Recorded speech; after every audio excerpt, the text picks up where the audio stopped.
हर हर महादेव, जय भोलेनाथ। दोस्तों आइए जानते हैं कुछ बहुत ही महत्वपूर्ण बातों के बारे में, बहुत ही महत्वपूर्ण उपायों के बारे में, जानकारियों के बारे में। पूज्य गुरुदेव के श्रीमुख से उन्हीं की कथा के दौरान जब वो बता रहे थे, तो कुछ अंश को मैं यहाँ प्रस्तुत कर रही हूँ। तो चलिए सुनते हैं उन्हीं के श्रीमुख से बहुत ही महत्वपूर्ण जानकारी। शरदीय नवरात्रि पूर्ण होने पर जो विजयदशमी आए, उस दशमी के दिन जो एक शमी का पत्र भूलवश भी महादेव को समर्पित कर दे, उसकी जिंदगी में कभी संपदा की कमी ना आए। एक शमी का पत्र, एक शमी का पत्ता 14 करोड़ सोने की मुद्रा से प्रबल है। एक शमी का पत्र।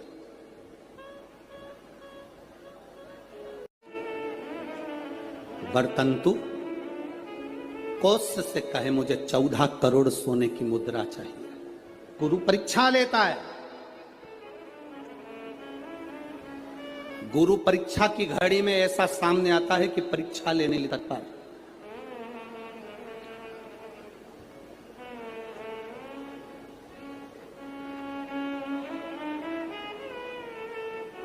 ली परीक्षा।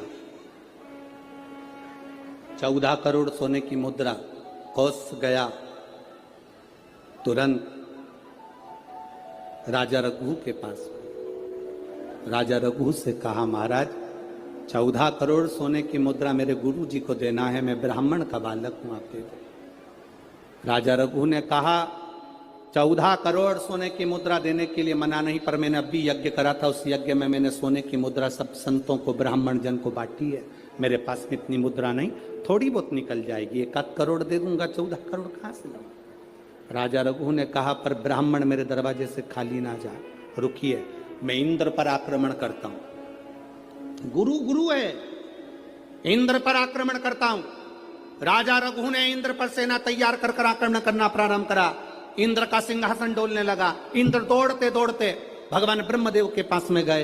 राजा रघु इंद्र पर आक्रमण कर रहे हैं, इंद्र लोक पर आ रहे हैं, क्या करा जाए? एक बच्चे को 14 करोड़ सोने की मुद्रा चाहिए, गुरु ने मांगी है, इसीलिए लेकर जा रहा है। उसको 14 करोड़ स्वर्ण मुद्रा, हाँ 14 करोड़, हाँ क्या करें? इंद्र से कहा, राजा रघु यहां पर आए स्वर्ण मुद्रा लेने के लिए, आप कुबेर को बुलाओ और कुबेर से कहो कि तू जाकर 14 करोड़ सोने की मुद्रा दे दे। कुबेर को बुलाया। कुबेर शमी का एक पत्ता तोड़ा। शमी का एक पत्ता कुबेर ने तोड़ा और पृथ्वी पर आकर शमी के पत्ते को तोड़कर कोस को दे दिया। कोस, ये शमी का पत्ता ले। कोस ने कहा, मुझे 14 करोड़ स्वर्ण मुद्रा चाहिए, ये पत्ते का क्या करूंगा? 14 करोड़ मुझे स्वर्ण मुद्रा चाहिए, इस पत्ते का क्या करूंगा? तब कुबेर ने जो पत्ता दिया और कोस से कहा कि यह बर्तन तू महर्षि को ले जाकर दे देना, वह महर्षि समझ जाएंगे इस पत्ते में क्या है। बर्तन तू महर्षि के पास में एक शमी का पत्ता ले जाकर कोस ने दिया। कोस ने जैसे ही दिया, बर्तंतु ने उस पत्ते को अपने सिर से लगा लिया और जान गया ये मेरे महादेव का शमी का पत्र है। एक पत्ते में 14 करोड़ सोने की मुद्रा का फल होता है। 14 करोड़ सोने की मुद्रा का फल एक शमी के पत्ते में होता है। तुरंत बर्तंतु महर्षि ने शंकर की आराधना कर कर शिव जी से हाथ जोड़कर प्रार्थना करी, बाबा प्रकट हो। देवादिदेव महादेव प्रकट होकर कहते हैं, बर्तंतु मांगो, तुम्हें क्या चाहिए? बर्तंतु कहते हैं, बाबा शरदीय नवरात्रि पूर्ण होने पर जो विजयदशमी आए, उस दशमी के दिन जो एक शमी का पत्र भूलवश भी महादेव को समर्पित कर दे, उसकी जिंदगी में कभी संपदा की कमी ना आए। एक शमी का पत्र, एक शमी का पत्ता 14 करोड़ सोने की मुद्रा से प्रबल है।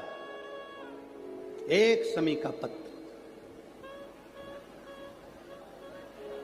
आज भी कई जगह पर विजयदशमी के दिन, कई स्थानों पर विजयदशमी के दिन शमी पत्ते का लेन देन होता है। शमी के यहाँ होता है कि नहीं होता हमको स्मरण नहीं है, महाराष्ट्र में तो, पर कई जगह पर होता है। यहाँ पर भी शमी का जो पत्र होता है, विजयदशमी के दिन लोग देकर उसको प्रणाम करते हैं, माता पिता को नमन करते हैं। क्यों?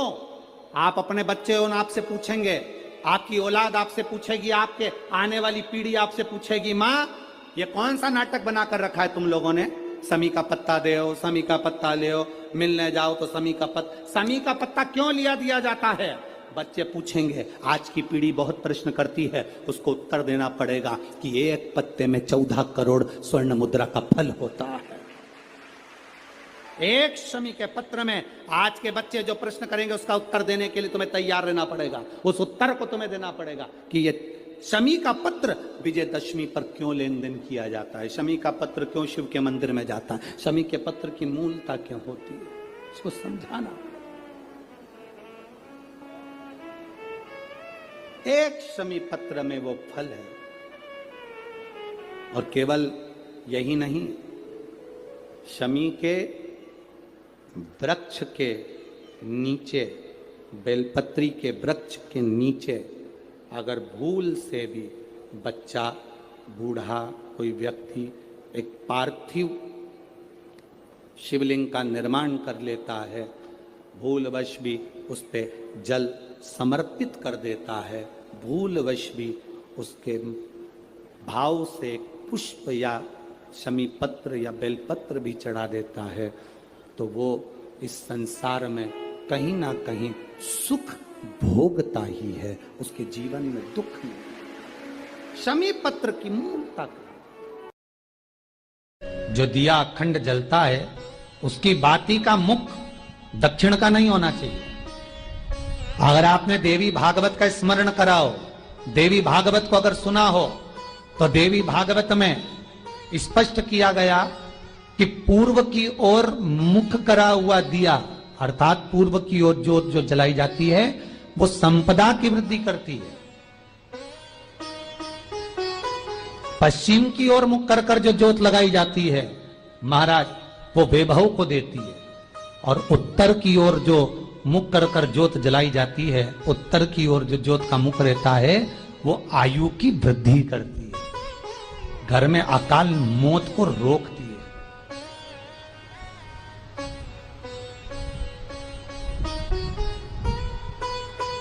रात्रि का जो भाव तत्व है उसको भी अच्छे से समझ लेना।